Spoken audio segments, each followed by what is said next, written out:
a book about trans regrets. Oh. I got canceled and she went on Rogan. Yeah. Okay. Albaget Thorne, or Philosophy Tube, a prominent member of BreadTube, the communist corner of the internet, has apparently been involved in a state-sponsored influence operation that was designed to undermine critics of the British government's coronavirus policies by astroturfing a prominent founder of the BreadTube clique of, in brackets, anti-fascist YouTube influencers. I love that they actually do put it in brackets, because these people are very much fascists, a lot of them. Pretty sure there was another story that might actually be in this article, or it might have just been something. Well, it's kind of the funniness that they say that Hitler was a fascist. Really, he was anti-fascist. No, Hitler. Well, you think about what he was doing. It's like, well, no, he was an actual fascist. Well, like Hitler adopted fascism. Through I know, but Mussolini. I mean, but a lot of the stuff that he was actually doing would go against fascism. No, I don't think that's true at all. Well, you know who would disagree with you? Some psychologists have actually said it. I was just watching a thing. I think it was on YouTube or on Joe Rogan. We was talking about that.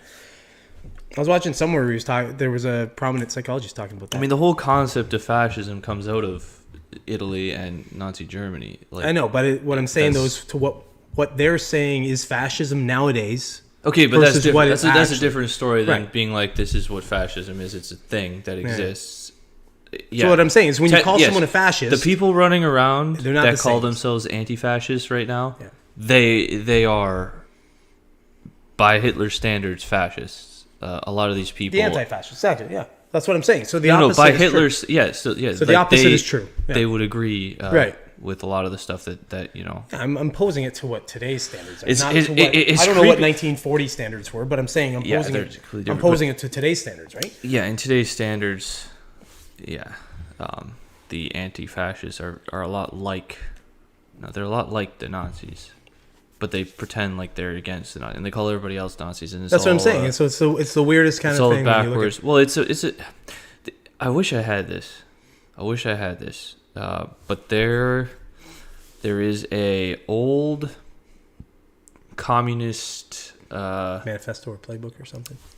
Yeah, like back in the day, there'd be like a magazine that goes out to members of the communist parties, and in it basically outlines the whole strategy of, like, accuse your enemy of doing what you're doing and being what you are. Yeah. Right. Yeah. It's a very conscious thing that they do, and then so you see that now what a lot of these people are doing, it's absolutely terrifying. That's an old thing. Humans have been doing that to each other for forever, right? Like, you accuse someone of being what you are. It's like, oh, you're this way, when clearly you're actually the person who's that way, and they're not that way. It's a manipulation tactic, right? They're trying to get people to. First place I ever saw that in print was Romeo and Juliet.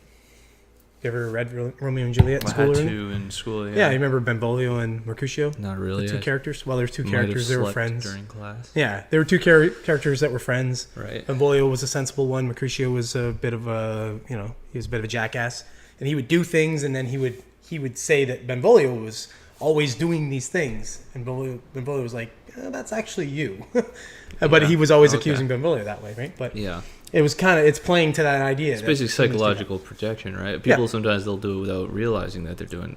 Yep. Which is monkey bizarre. Behavior is bizarre. I know. Yeah. That's why we're trying